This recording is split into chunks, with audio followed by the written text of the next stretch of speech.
Peggy 18.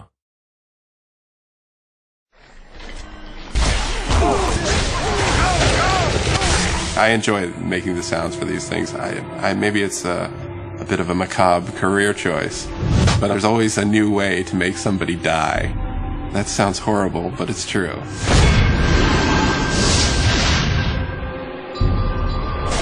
Hunted is about the sense of being lost in the world. Not like literally lost, where you need a map, but just lost in the way that you get overcome and you really believe that you're there. The goal for me is to try and get the player to be excited about what's around the corner. You know, what's happening next? What can I find? What's gonna make the hairs on the back of my neck tingle? You know, we talk about that a lot with the music.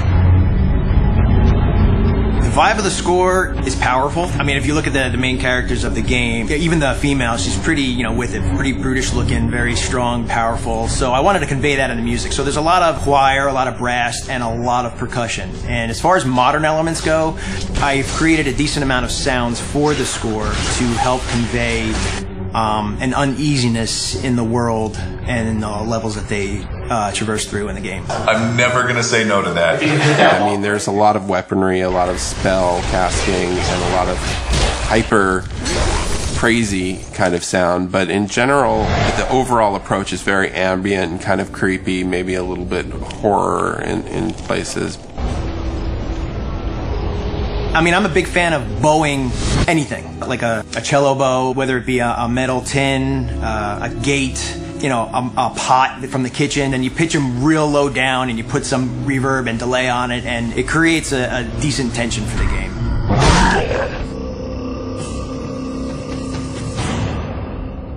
Every sound in the game is designed. There's nothing like a stock library sound in this game. So every single sound, even like the small impacts of the wood breaking as a body falls into it, it's, you know, a multi-layered sound of like crunchy stuff up top and then this stuff up here.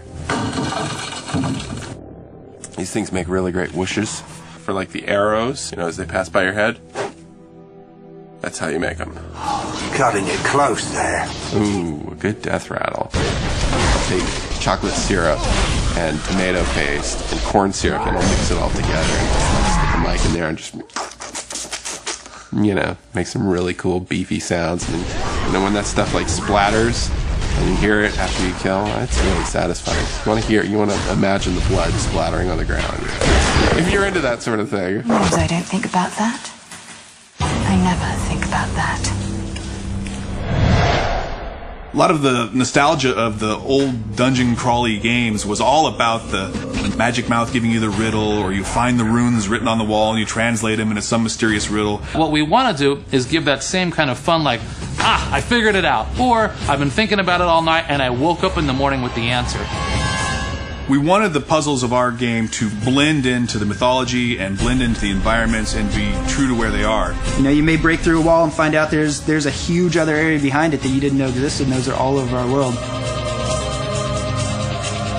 The sense of discovery and all of the emotions that walking down those dark corridors invoke is really, to me, sort of the essence of the foundation of what these games are built on.